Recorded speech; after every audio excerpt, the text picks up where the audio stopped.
Rusia terus melancarkan serangan luas di Ukraina, merebut wilayah dan menekan pasukan Kiev dari berbagai arah.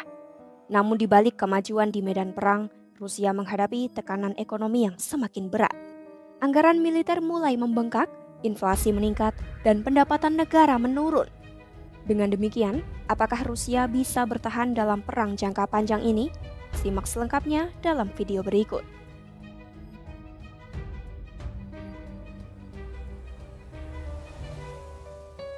Dalam 2 bulan terakhir, Rusia berhasil meningkatkan serangan di banyak arah mulai dari wilayah Sumy di utara hingga daerah Stepa Zaporizhia di selatan.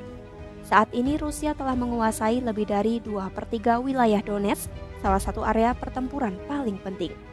Pasukan Rusia bahkan telah mengepung kota strategis Konstantinivka dari timur, selatan, dan barat dengan membentuk zona pertahanan sedalam 16 km.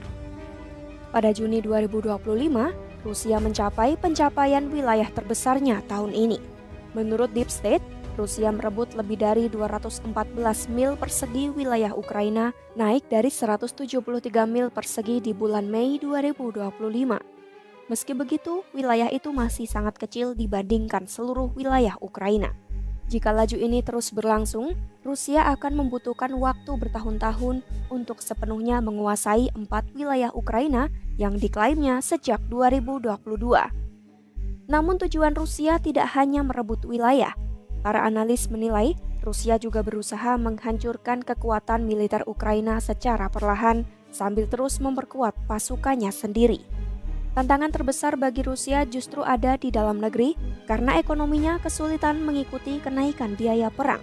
Para analis mengatakan Rusia mungkin menghabiskan dana yang tidak berkelanjutan untuk membiayai perang yang telah memicu inflasi. Hal ini terjadi bahkan saat industri minyak dan gas Rusia mengalami tekanan akibat harga energi yang rendah, sebagian disebabkan oleh tarif yang ditetapkan AS. Perlu dicatat, ekspor minyak menyumbang sekitar sepertiga dari total anggaran federal Rusia.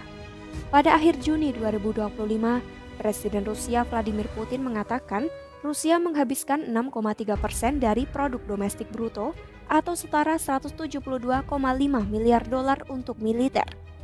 Ia mengakui jumlah itu besar dan negaranya membayarnya dengan inflasi. Untuk mengendalikan harga, Bank Sentral Rusia menetapkan suku bunga sebesar 20%. Putin juga berencana memangkas pengeluaran militer selama 3 tahun ke depan.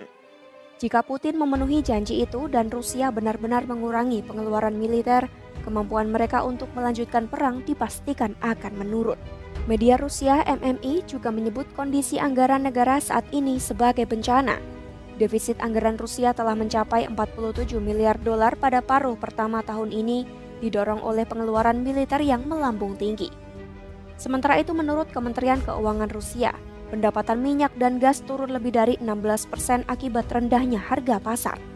Rusia masih memiliki lebih dari 52,5 miliar dolar aset likuid di dana daruratnya yang mungkin cukup untuk menutup defisit sampai akhir tahun.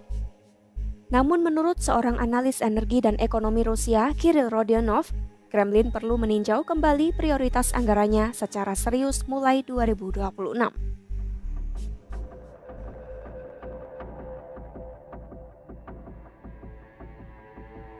Bagi Ukraina, kemampuan untuk melanjutkan perang masih belum pasti.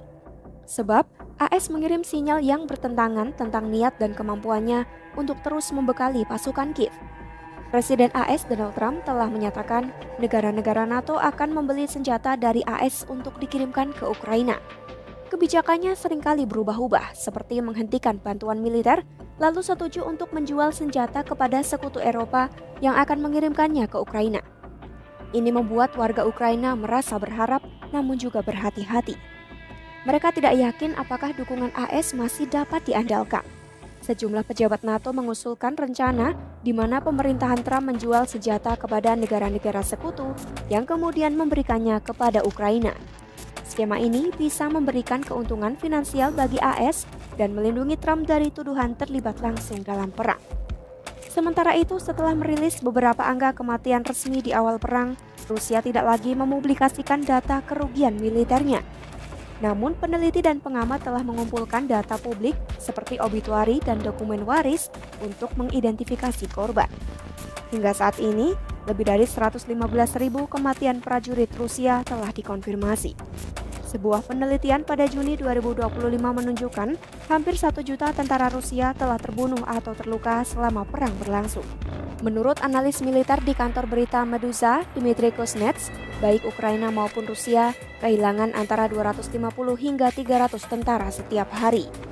Berdasarkan pernyataan resmi dan analisis data anggaran oleh Janusz Kluge dari Institut Jerman untuk Urusan Internasional dan Keamanan, sepanjang 2025, Rusia masih mampu merekrut sekitar 30.000 prajurit baru per bulan. Namun kemampuan ini dicapai dengan mengeluarkan anggaran militer yang sangat besar, termasuk bonus pendaftaran dan gaji yang tinggi. Rusia dan Ukraina telah menghabiskan setahun terakhir untuk membangun daya tahan militer mereka agar bisa terus bertempur dalam kondisi apapun. Rusia memang mendapat keuntungan teritorial dan melakukan serangan dari berbagai arah. Namun mereka harus membayar mahal dengan kerugian jiwa yang besar dan ekonomi yang mulai tertekan. Sedangkan Ukraina berjuang dengan sumber daya terbatas dan bantuan yang tidak selalu pasti, tetapi semangat perlawanan mereka belum padam. Perang ini tampaknya bukan tentang siapa yang cepat menang, tapi siapa yang paling lama bisa bertahan. Pantau terus perkembangannya hanya di YouTube Kompas.com.